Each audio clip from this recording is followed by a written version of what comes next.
नमस्कार मंडळी, मी अक्षय माझ्या चॅनलमध्ये तुमचं खूप खूप स्वागत करत आहे। एका छोट्याशा ब्रशपासून सुरुवात आणि शेवटी तयार होतो सुंदर प्लांटर। आज मी दाखवणार आहे 3 भन्नाट आयडिया।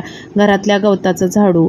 आपण गवताचे झाडू विकत आणतो तर त्या गवताच्या झाडूची धूळ घरात पडते। आपण नवीन आणल्या तर त्याचे धुळीचे कण असतात ते घरात पडतात झाडताना, तर ते कसे काढायचे ते आपण बघणार आहोत।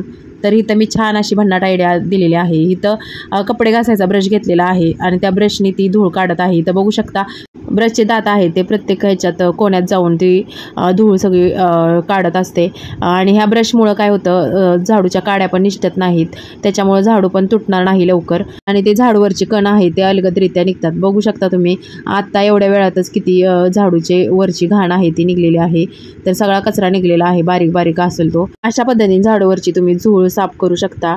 तर ही पद्धत जर वापरली तर एकच नंबर होईल। बघा तुम्ही बघू शकता केवढा कचरा निघलेला आहे, पूर्ण झाडूवरचा सगळा कचरा निघलेला आहे। तर त्यानंतर तुम्ही कंगव्याचा सुद्धा वापर करू शकता। बारीक दाताचा कंगवा आहे तो घ्यायचा आणि त्या कंगव्याने सगळी धूळ काढायची। पण कंगव्यापेक्षा मला असं वाटतं की हा ब्रश आहे तो सोयीस्कर। त्याचे दात आहेत ते प्लॅस्टिकचे नाहीत, ते नायलॉनचे आहेत। नायलॉनच्या दाताचा ब्रश उत्तम आहे आणि प्लॅस्टिकचा दाताचा ब्रश जरी वापरला तरी काय हरकत नाही, पण नायलॉनच्या दाताच्या ब्रशने एकदम छान धूळ निघते त्याची। तर तुम्ही ही आयडिया करू शकता आणि झाडूवरची धूळ सगळी काढू शकता। तर चला आता पुढच्या आयडियाकडे।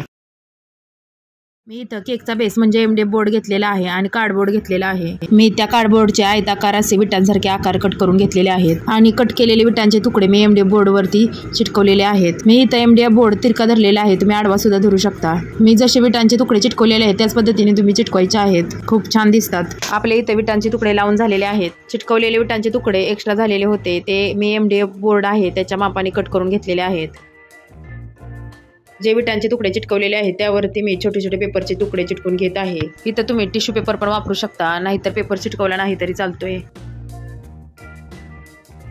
इथं माझे सगळं पूर्णपणे पेपर चिटकून झालेले आहेत। आता मी इथं स्वीट होम हे अक्षर लिहित आहे, त्यासाठी मी फेविक्रिल क्ले घेतलेला आहे। फेविक्रिल क्ले नीट व्यवस्थित मळून घ्यायचा आहे आणि त्याचा रोल करायचा आहे आणि व्यवस्थित चिटकून घ्यायचा आहे।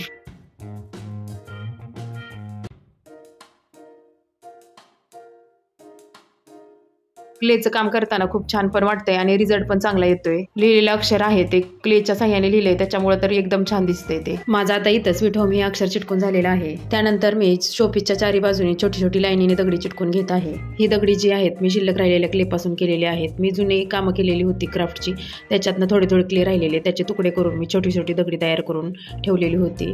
कधीतरी त्याचा वापर करता येईल म्हणून ही दगडी तयार करून ठेवलेली होती, त्याचा आज वापर करता आला। मी ज्या पद्धतीने शिल्लक राहिलेल्या क्लेपासून दगडी तयार करून ठेवलेली होती तुम्ही त्याच पद्धतीने तुम्ही कोणताही आकार तयार करून ठेवू शकता, कारण आपण जे नवीन क्राफ्ट तयार करतो त्याच्यात आपल्याला हे वापरता येतात आणि क्ले आपला नाश पण होत नाही। इथं आपली सगळी कडेने दगडी चिटकून झालेली आहेत। दगडी चिटकून झाल्यानंतर इथं मी लाईट प्लेन ब्ल्यू कलर देऊन घेत आहे पूर्ण वॉल पीसला। इथं मी ब्ल्यू कलर वापरलेला आहे, इथं तुम्ही कोणताही तुमच्या आवडीचा कलर वापरू शकता। इथं आता आपला कलर पूर्ण देऊन झालेला आहे आणि तो सुकलेला पण आहे। त्यानंतर मी स्वीट होम या अक्षराला लाल कलर देत आहे, तुम्ही इथं कोणताही कलर देऊ शकता। मी निळ्या कलरवरती लाल कलर दिल्यामुळे जांभळट असा कलर झालेला आहे। आपला स्वीट होमला कलर देऊन झाल्यानंतर जरा कडेनी जागा रिकामी असल्यासारखी दिसत आहे, तिथं मी छोटी छोटी पिवळ्या कलरची फुलं काढत आहे। फुलं काढण्यासाठी मी छोटा राऊंड ब्रश घेतलेला आहे आणि 6 पाकळ्यांच्या ठिकाणी मी नुसता ब्रश कलरमध्ये बुडवून टेकवलेला आहे, तरी ते फुल खूप छान दिसत आहे। ही खूप सोपी आयडिया तुम्ही करून बघा, तुम्हाला सहज जमेल। मी इथं फुले काढून झाल्यानंतर त्यामध्ये लाल टिपके दिलेले आहेत आणि कडेने ब्लॅक कलरची बॉर्डर केलेली आहे। बॉर्डर केल्यानंतर फुले अजूनच उठून दिसत आहेत बघा, आणि रिकामी जागा आहे ते आपली फुलांनी भरून काढलेल्या आहेत। किती छान दिसतोय बघा वॉल पीस। फुलांच्या जागेवरती मला छोट्या छोट्या वेगवेगळ्या आकाराच्या काचा चिटकवायची आयडिया आलेली होती, परंतु मला ते एवढी खास वाटली नाही म्हणून मी फुलं काढलेली आहेत। आता इथं आपली फुलं काढून झाल्यानंतर मी कडेनी जी दगडी चिटकवलेली होती ती मी ब्लॅक कलरने रंगवलेली आहे, त्याच्यामुळे आपली स्वीट होमची प्लेट आहे ती खूपच छान उठून दिसत आहे। तर मंडळी आपली केकचा बेस म्हणजे MDF बोर्डची आयडिया कशी वाटली, आवडली ना? मग चला आपण दुसरी आयडिया बघूयात। आता इथं मी टोपलं घेतलेलं आहे, ते टोपलं मला टाकूनच जायचं होतं, खराब झालेलं होतं पूर्णपणे, त्याच्यामुळं ते मी टोपल्याचा म्हणलं काय उपयोग करायचा, तर म्हणलं तर त्याच्यात मी भाजी लावणार आहे। त्याच्यात मी माती टाकलेली आहे आणि थोडंसं बी टाकलेलं आहे, मेथीचं बी टाकलेलं आहे। तर ह्याच्यात तुम्ही झाडं कोणतीही लावू शकता आणि चिनी गुलाब पण लावू शकता, चिनी गुलाब पण छान दिसेल, तर त्याचा उपयोग हा झाडं लावण्यासाठी मी केलेला आहे। तर ह्याच्या व्यतिरिक्त तुम्ही अजून काही उपयोग करू शकता। आणि इथं मी दुसरी भरणी घेतलेली आहे, त्या भरणीचा उपयोग प्लांटर म्हणून मी करत आहे. इथं मी खजुरीचे डबे पण घेतलेले आहेत. तिथं बघू शकता मी झाडं लावलेली आहेत काय काय डब्यात ते मी दाखवत आहे. खजुरीचे डबे घेतलेले आहेत, त्या डब्यात सुद्धा मी झाडं लावत आहे. तर अशा पद्धतीने तुम्ही तुमच्याकडं टाकाऊ वस्तू असतील तर त्याचा वापर करू शकता. आता इथं मी मेथी लावलेली, त्याच्यात मी पाणी टाकत आहे आणि माती थोडीशी वरून टाकून घेत आहे. अशा पद्धतीने तुम्ही बरण्यांचा किंवा टोपल्याचा ह्याचा उपयोग करू शकता. इथं मी मेथीचंच बी टाकलेलं आहे खजुरीच्या डब्यात पण. छोटी छोटी रोपटी कोणतीही राहू शकता त्याच्यात, खूप छान दिसतील.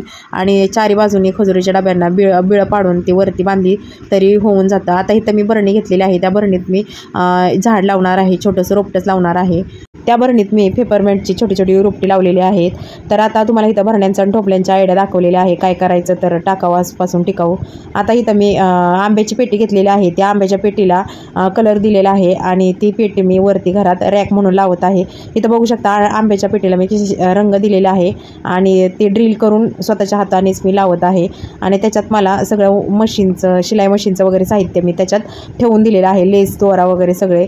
तर अशा पद्धतीने तुम्ही वापर करू शकता. आता आंब्याच्या पेटीचा असा वापर तुम्ही जर कुठं बघितला असेल तर मला कमेंट करून सांगा. मी ह्याच्यात बॅगा पण ठेवून बघितलेल्या आहेत, म्हणलं ते जड पेलतंय का, तर मी माझ्या मुलीची बॅग आहे ते ठेवून बघितली, म्हणलं त्याला ओझं पेलतंय का ते बघावं आणि त्याच्यानंतर मग मी साहित्य लावलेलं आहे. आता व्हिडिओत मी 4-5 आयडिया तुम्हाला दाखवल्या, त्यातली तुम्हाला कोणती आयडिया आवडली ती कमेंट करून सांगा. चला तर मग मंडळी, व्हिडिओ कसा वाटला, व्हिडिओ आवडला का, व्हिडिओ आवडला असल्यास लाईक करा, शेअर करा, चॅनलवर नवीन असल्यास सबस्क्राईब करायला विसरू नका. तर चला पुन्हा भेटूया नवीन व्हिडिओत नवीन आयडिया घेऊन. तोपर्यंत हसत राहा, नवीन काहीतरी करत राहा. चला बाय.